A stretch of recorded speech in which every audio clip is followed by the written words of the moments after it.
आदरणीय मुख्य अतिथि भैया,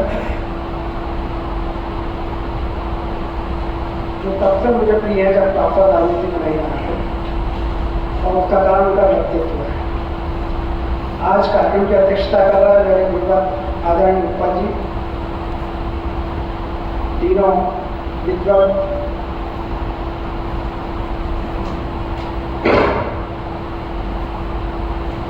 जन प्रबुद्ध श्रोतागण और विशिष्ट अतिथि के रूप में हमारे उपस्थित मध्य प्रदेश विधानसभा के उपाध्यक्ष व हमारे लोकप्रिय क्षेत्रीय विधायक माननीय डॉक्टर सीतारमण जी शर्मा, तो थोड़ा सा मांसपेशियों को एक हिसाब के कारण प्रारंभ से हमारे साथ नहीं जुड़ सके, लेकिन कक्का जी के प्रति उनका ये भाव था कि डॉक्टरों के मना करने के बावजूद वे यहाँ आए हैं और बैठकर एक श्रोता की तरफ से मैंने बहुत मनोयोग से इस पुस्तक को इसलिए पढ़ा कि मैं वास्तव में कक्का जी के विषय में बहुत कुछ जानने के लिए उत्सुक था, लेकिन मुझे कहीं एक जगह पूरी सामग्री मिल नहीं रही थी। तो मैंने लिखित में ये समीक्षा लाया हूँ और उस समीक्षा से अलग कहीं नहीं जाऊँगा। विशुद्ध साहित्यिक समीक्षा है। मैंने प्रयास किया है इसे रोचक बनाने का, ताकि आप लोगों को भी बोरिंग ना हो। क्या शुरू कर रहा हूँ। मेरे काफी पुराने मित्र अभिन्न साथी लेखक मिलिंद रोहिया जी, जो विगत 35 वर्षों से राजनीति के गलियारों में अप्रत्यक्ष रूप से आदरणीय डॉक्टर साहब के साथ सक्रिय रहते हुए भी पाक साफ व सदैव सत्य के संवाहक रहे हैं, ने अपनी पहली कृति जिले व प्रदेश के महामानव कर्मयोगी पंडित रामलाल जी शर्मा कक्का जी पर केंद्रित पुस्तक कुछ महापूर्व धर्म विधि शिक्षा व समाज सेवा के माध्यम से, अब देखिए कि मिलिंद जी ने यह पुस्तक समर्पित किसे की है। प्रस्तावना में लिखा है, प्रस्तावना को मैं आपका ध्यान दिलाना चाहूंगा कि उन्होंने लिखा है कि धर्म विधि शिक्षा व समाज सेवा के माध्यम से निरंतर सकारात्मक रूप से सक्रिय लोगों को समर्पित। यह उनका समर्पण है। इससे उनका भाव आप समझ सकते हैं। उनकी इस पुस्तक समर्पण की प्रस्तावना से स्पष्ट है कि इस पुस्तक को लिखने के पीछे उनका भाव लोक मंगल का रहा है, और जो समाज अपने पूर्वजों, महापुरुषों, महामानवों, शहीदों के जीवन से प्रेरणा लेकर उनके बताए मार्ग पर नहीं चलता, वह पथभ्रष्ट हो जाता है। यह सच्चाई कई चिंतक मनीषी स्वीकारते हैं, हमारे कुछ। अतः लोक जीवन के लोक तत्वों को समेटकर नियति ने कक्का जी के जिस व्यक्तित्व को गढ़ा, मिलिंद जी ने लोक मंगल की कामना से अकल्पनीय परिश्रम कर इसे समाज के समक्ष प्रभावशाली रूप से एक पुस्तक की शक्ल में ढालकर प्रस्तुत किया। कल्पना कीजिए कि करीब 33 गजेटियर प्रश्नों व किताबों से तत्संबंधी जानकारी शोधित कर निकालना, कई अभिलेखों का अध्ययन करना, शताधिक एक से अधिक संबंधित लोगों से चर्चा करके अपेक्षित जानकारी प्राप्त करना कितना दुष्कर कार्य रहा होगा। कक्का जी ने तो अपने जीवन काल में कभी भी किसी को स्वयं का कुछ लिखने नहीं दिया, जो मेरी जानकारी है, क्योंकि उनके लिए अपना व्यक्तित्व नहीं वरन अपना कृतित्व ही अहम रहा। अतः जब मिलिंद जी ने उनकी जीवनी लिखने की बड़ी चुनौती को आत्मसात किया, तो जैसा उन्होंने स्वयं भी अभिव्यक्त किया है कि सर्वप्रथम उन्होंने जिले की कक्का जी के पूर्व की वह समकालीन सामाजिक, सांस्कृतिक, धार्मिक, राजनीतिक पृष्ठभूमि से लेखन प्रारंभ किया। कई बार लेखक यही चूक कर जाते हैं। मिलिंद जी, आपको बताना चाहूंगा, यही चूक हो जाता है। किसी भी महापुरुष, महामानव के जीवन में झांकने के पूर्व यदि हम उनके कालखंड की भौतिक, सामाजिक, वैचारिक, आध्यात्मिक, धार्मिक, राजनीतिक, सांस्कृतिक परिस्थितियों को नहीं जान पाएंगे, तो उनके जीवन दर्शन को आत्मसात भी नहीं कर पाएंगे। क्योंकि वर्तमान में जो कर्म हमें साधारण लग सकते हैं, वे आज से 70-80 वर्ष पूर्व कितने दुर्लभ और दुष्कर रहे होंगे, इसकी कल्पना भी हम नहीं कर सकते। हमें 60-70 वर्ष पूर्व के फ्लैशबैक में जाना पड़ेगा। आज भी कई सफल फिल्मों में वर्तमान में कहानी प्रारंभ होकर फिर कुछ मिनटों के बाद ही फिल्म फ्लैशबैक में चली जाती है, ताकि दर्शक कथानक को आत्मसात कर सके। सत्य व तथ्य को, जैसा कि संतोष व्यास जी ने भी अपनी भूमिका में कहा है, सत्य व तथ्य को अपनी मौलिकता की प्रामाणिक अभिव्यक्ति बना पूरी ईमानदारी से मिलिंद जी ने किस्सा गोई के रोचक अंदाज।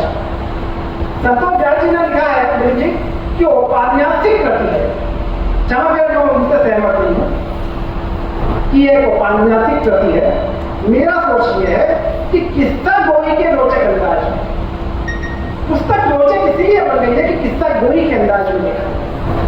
तो किस्सा गोई के रोचक अंदाज में संकल्प, पुरुषार्थ और अध्यात्म के 3 सूत्री जनेऊधारी कक्का जी की जीवनी को इस किताब की शक्ल में उन्होंने ढाला। भूमिका में वरिष्ठ साहित्यकार संतोष व्यास की भूमिका में उल्लेखित इस किताब को एक आंचलिक औपन्यासिक कृति तो मैं नहीं स्वीकार कर पा रहा हूँ, वरन किस्सा गोई के अंदाज में एक ऐसी विलक्षण जीवनी के लेखन के रूप में देखता हूँ जिसमें मिलिंद जी ने एक और जहाँ कक्का जी के गृह जिले के ऐतिहासिक, सांस्कृतिक, सामाजिक और राजनीतिक संदर्भों को विस्तार से बताया है, तो वही कक्का जी की वंशावली के प्रामाणिक तथ्य भी समाहित किए हैं। किसी जीवनी के लिए जहाँ उसका परिवेश महत्वपूर्ण होता है, उसका पारिवारिक परिवेश बहुत महत्वपूर्ण होता है।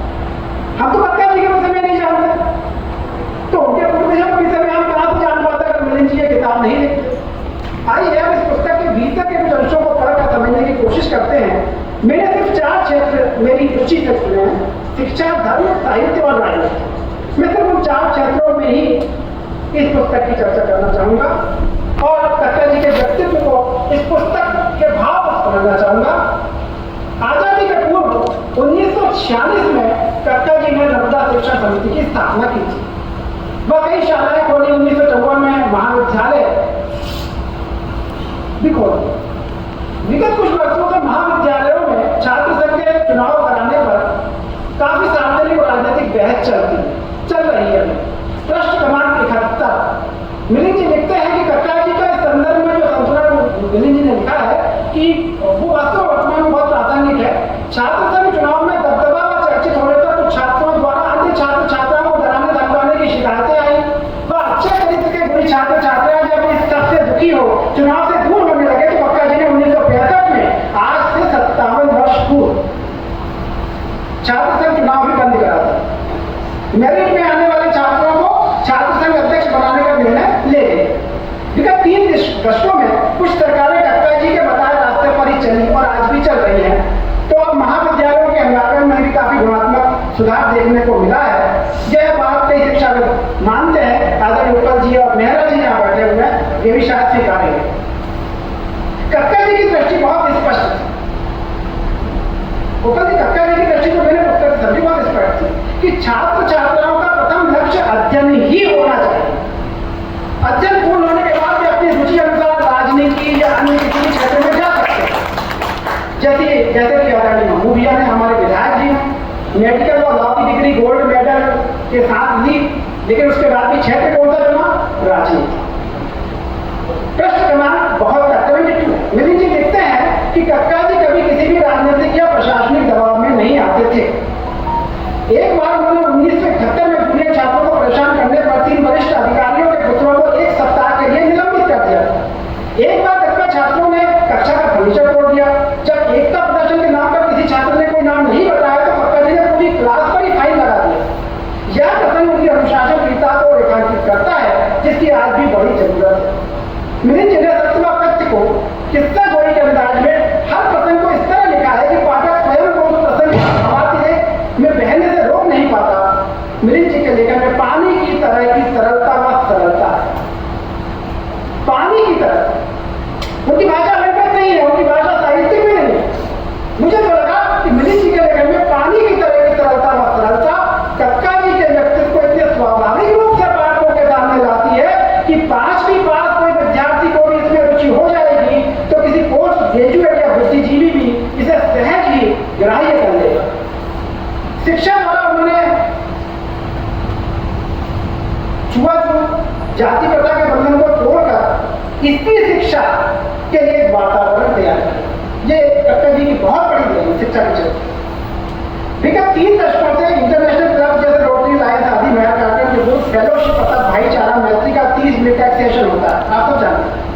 कक्का जी ने तो ये सेशन 50 साल पहले ही प्रारंभ कर दिया था। जैसा मिलिंद जी लिखते हैं प्रश्न क्रमांक 73 कि कक्का जी हर साल 26 जनवरी को एसएनजी स्कूल के सभी कर्मचारियों व शिक्षकों के साथ ताजपुरा, जयपुर, गुलामड़ी या सेवनी खुर्द में दाल बाटी के सहयोग के साथ मिलन समारोह रखते थे। शाला व महाविद्यालय परिवार के हर शिक्षक व कर्मचारी से उनके व्यक्तिगत आत्मीय संबंध व्यवहार थे, जिसके चलते कभी कुछ शिक्षकों को आवास बना कर दिए तो कभी गेहूं की फसल आने पर उनको गेहूं भी निःशुल्क उपलब्ध कराते।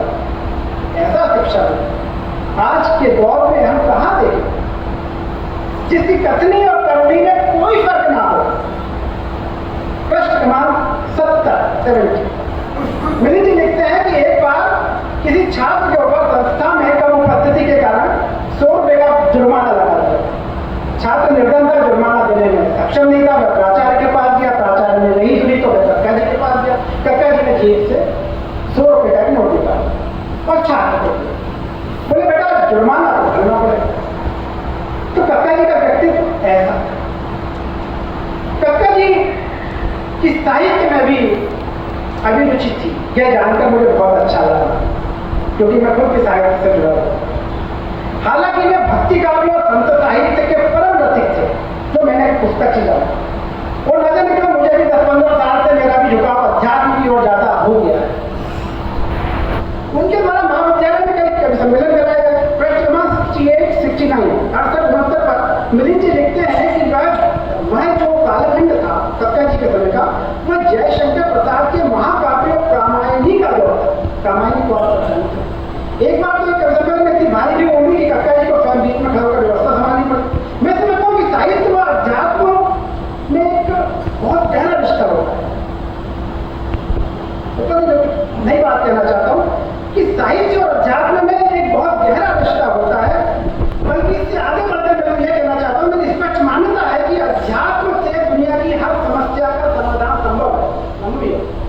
मेरा ऐसा सोच कि अध्यात्म से दुनिया की हर समस्या का समाधान संभव है। अतः आज मैं हमारे काव्य रसिक आदरणीय मम्मू भैया विधायक जी को एक सुझाव देना चाहता हूँ कि क्यों ना हम कक्का जी की स्मृति में हर साल एक आध्यात्मिक कवि सम्मेलन रखें। कवि सम्मेलन तो बहुत होते हैं, लेकिन कवि सम्मेलन का इतना क्या हो गया है यह सब आपसे छुपा नहीं। तो कविता क्या होती है? आपकी आत्मा को जगाने का एक साधन ही तो होती है। तो कविता में जब तक अध्यात्म नहीं आएगा, वो भाव नहीं आएगा, तब तक ऐसे कवि सम्मेलन चाहे हम हजारों की संख्या में बनाते निष्फल रहे। आज भी हमारे देश प्रदेश और जिले में ऐसे कई कवि हैं जिनकी कविताओं के केंद्र में अध्यात्म होता है।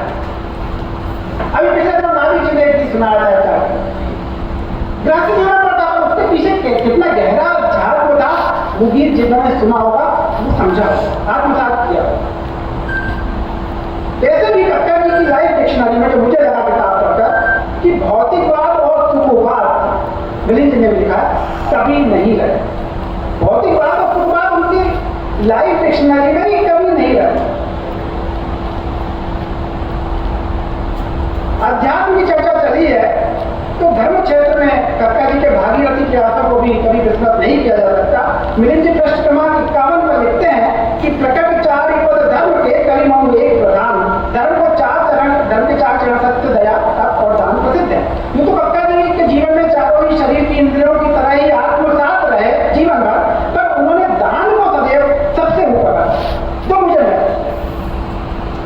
चाहे उनके पूर्वजों के लिए संस्कारों ने भी इनको इसके लिए प्रेरित किया होगा, क्योंकि कक्का जी के पूर्वजों पर अगर एक किताब लिखी जाए मिलिंद जी, तो मैं समझता हूँ कि वो इससे कम नहीं होगा। बड़ा विलक्षण ऐतिहासिक इतिहास है कक्का जी के पूर्वजों का, क्योंकि कक्का जी तभी तो कक्का जी बने, तो उनको भी तो विरासत में वैसा कुछ मिला होगा। तो मैं कहना चाह रहा था कि उन्होंने जीवन के हर क्षेत्र को सिर्फ दिया ही दिया। वैसे भी विरासत में उनको इतना अधिक मिला था कि दोनों हाथों से बांटने का एकमात्र विकल्प ही कदाचित उनके पास था, ऐसा मुझे लगा। अपने चरित्र व संस्कारों की प्रेरणा से भी उनको ऐसी प्रेरणा मिली हो। मुझे अपना लिखा एक मुक्तक याद आ रहा है तो कदाचित कक्का जी पर भी चरितार्थ होता है। शाही निशात ले सदा मैंने लिखा है, सूरज की लालिमा का इसमें रंग भरा है। माटी की सौंधी गंध भी इसमें है भरी। खर्च करके खुद को सदा मैंने जिया है, खर्च करके खुद को सदा मैंने जिया। वास्तव में जिंदगी भर कक्का जी तन मन धन तीनों से अपने आप को खर्च करते हैं।